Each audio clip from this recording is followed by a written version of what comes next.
Planet kita seperti bawang bombay, dengan banyak lapisan berbeda. Saat ini, kamu sedang menembus kerak bumi. Ini seperti cangkang telur rebus, tipis dan keras, dan juga kurang dari 1% ukuran bumi.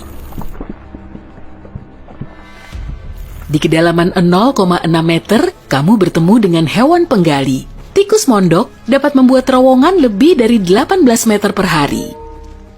Hampir 3 meter ke bawah, kamu akan terkejut. Apa itu cacing tanah?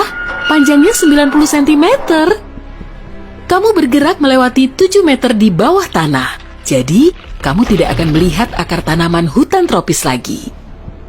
Kamu terbawa suasana dan di kedalaman 12 meter, kamu hampir menabrak buaya Nil. Reptil ini menggali liang terdalam di antara semua hewan. Kamu melihat pertanian perkotaan bawah tanah, 33 meter di bawah permukaan, mereka menanam sayuran dan tanaman herba di sana. Di kedalaman 122 meter, kamu masih menemukan akar pohon, tapi itu akar terdalam yang diketahui. Akar itu milik pohon ara liar yang tumbuh di Afrika Selatan. Hampir 155 meter di bawah tanah, kamu akan menemukan kamar hotel. Itu salah silver mine, hotel terdalam di dunia yang dibangun di bekas tambang perak. Di kedalaman 286 meter, kamu melihat terowongan jalan raya. Itulah terowongan Eiksund di Norwegia dan melintas di bawah laut. Sumur Woodingding di Inggris adalah sumur tradisional terdalam di dunia. Itu dibangun untuk menyediakan air bagi rumah sosial.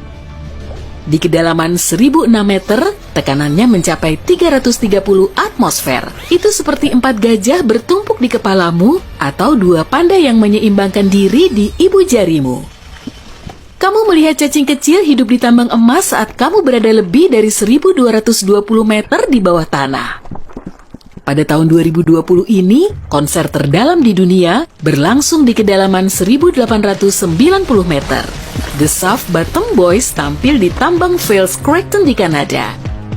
Kamu bergerak lebih dalam dan melihat tambang emas Homestake hampir 1520 meter di bawah permukaan. Sebelum ditutup pada tahun 2002, dahulu ini adalah tambang emas terdalam dan terbesar di Amerika Utara. Pada tahun 1965, ilmuwan berhasil mendeteksi dan menghitung partikel subatom kecil dari matahari. Itu terjadi di laboratorium yang ada di dalam tambang. Sedikit saja lebih dalam, suhunya menjadi sangat dingin. Itu ibun abadi, lapisan tanah beku permanen yang tebal dan tidak menghangat, bahkan di musim panas. Ini sebagian besar terjadi di daerah kutub. Yang paling tebal ada di Siberia Utara. Sekitar 1980 meter di bawah permukaan, kamu masih bertemu dengan beberapa makhluk hidup. Itu adalah springtail, serangga kecil tanpa mata, yang hidup di gua Krubera yang sangat dalam di negara Georgia.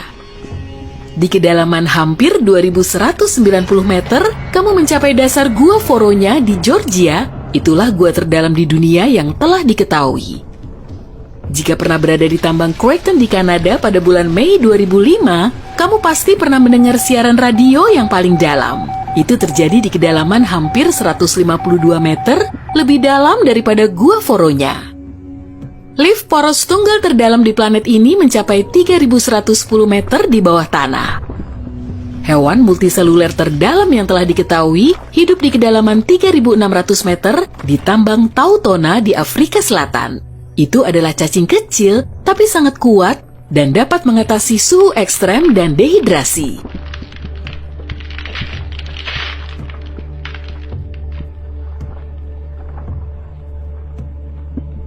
...6,5 km di bawah tanah adalah kedalaman rata-rata kerak samudra. Itu bagian dari kerak bumi yang terletak di bawah samudra, jauh lebih tipis daripada kerak benua. Di kedalaman yang sama, di Tiongkok Timur Laut, kamu bertemu dengan mikroba terdalam yang telah diketahui. Kamu akan melihat bagian bawah lubang buatan terdalam saat kamu turun ke kedalaman 3660 meter di bawah permukaan. Lubang bor super dalam kola hanya berdiameter 23 cm, tapi tekanan di dasarnya sama dengan 4000 atmosfer, seperti 54 gajah bertumpukan di kepalamu. Lebih dari 14 km di bawah permukaan, kamu akan berada di genangan batu cair yang sangat panas. Itu adalah ruang magma supervulkan Yellowstone di bawah Taman Nasional Yellowstone di Amerika Serikat.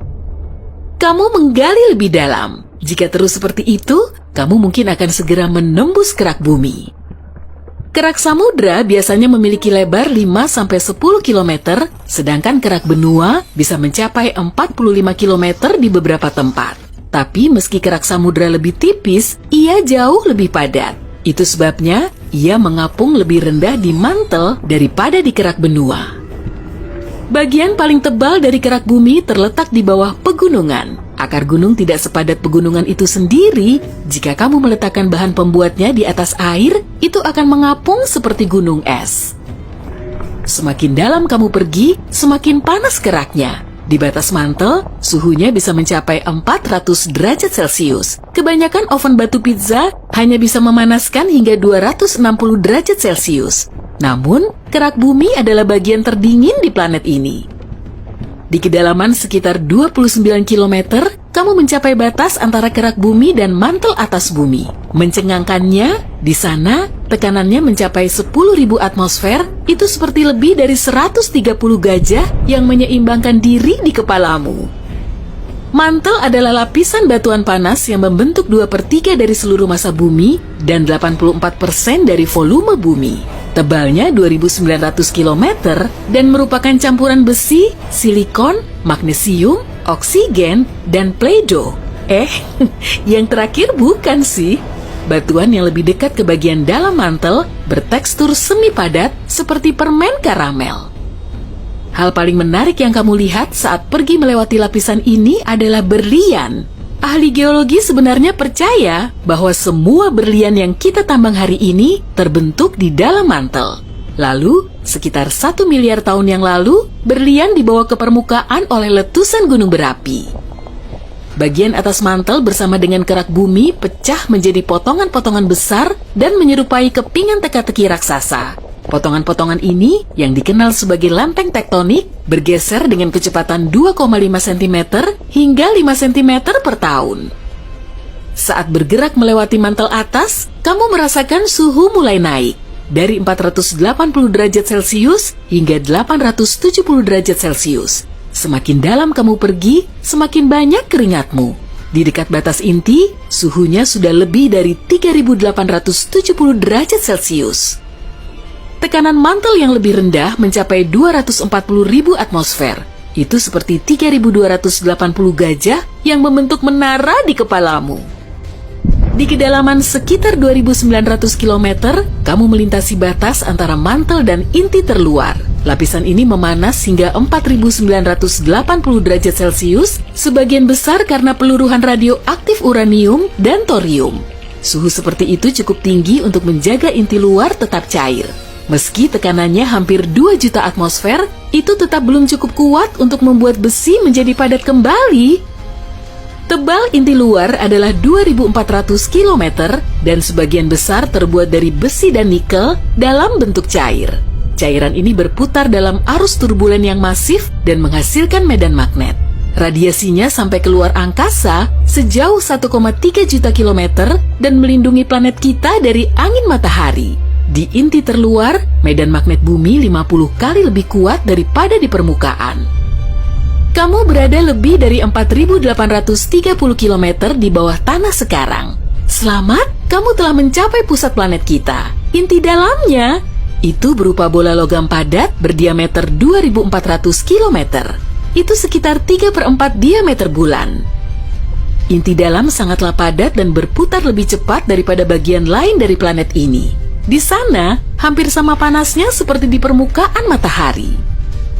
Menurut ilmuwan, 99% dari semua emas dan platina bumi dapat ditemukan di inti dalam.